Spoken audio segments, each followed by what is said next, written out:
معزز ناظرین و سامعین، السلام علیکم ورحمۃ اللہ وبرکاتہ۔ آپ تمام کا ہماری یوٹیوب چینل اخبار الہند پر استقبال ہے، خیر مقدم۔ معزز ناظرین، آج کی انگریزی تاریخ ہے 15 دسمبر 2022 بروز جمعرات، اور ہجری تاریخ ہے 20 جمادی الاولی 1444 ہجری۔ اس وقت کی جو اہم خبر ہے اس خبر کو حضرات کی خدمت میں رکھنے جا رہا ہوں۔ اس خبر کا تعلق ہے وادی قاسمی کے چشم و چراغ سے۔ ناظرین، جدہ میں WHO اور منظمت التعاون الاسلامی کے زیر اہتمام جدہ سعودیہ عربیہ میں منعقد ہونے والی عالمی صحت کانفرنس، جس کی صدارت امام کعبہ امام حرم فضیلت الشیخ ڈاکٹر صالح بن حمید حفظہ اللہ تعالی کر رہے ہیں، اسی عالمی صحت کانفرنس میں اس ملک کی عظیم شخصیات میں سے ایک شخص اور اس طرح سے دارالعلوم وقف دیوبند کی آن بان شان حضرت مولانا محمد سفیان قاسمی صاحب دامت برکاتہم شرکت فرما رہے ہیں، جیسا کہ آپ تصویر کے ذریعے سے دیکھ سکتے ہیں، معلوم کر سکتے ہیں۔ معزز ناظرین، اسی طرح سے دوسری تصویر میں آپ دیکھ سکتے ہیں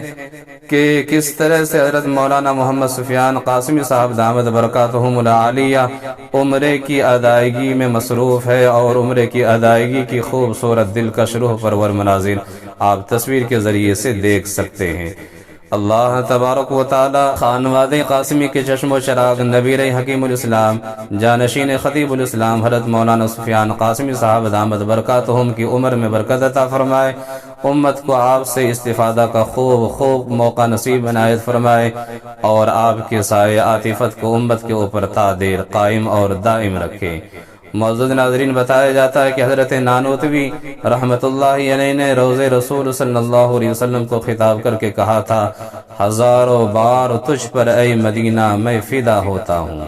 ہزاروں بار تجھ پر اے مدینہ میں فدا ہوتا ہوں،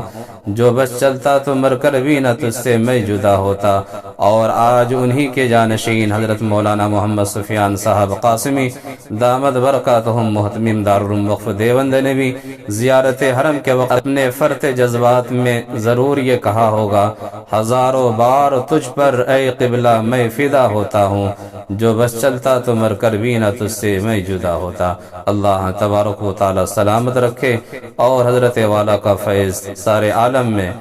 جاری اور ساری فرمائے، اور اسی طرح سے ہم تمام کو ناظرین کو سامعین کو اللہ تبارک و تعالی بارہا اللہ کے گھر کی زیارت اور روضہ رسول کی حاضری کی سعادت نصیب عطا فرمائے۔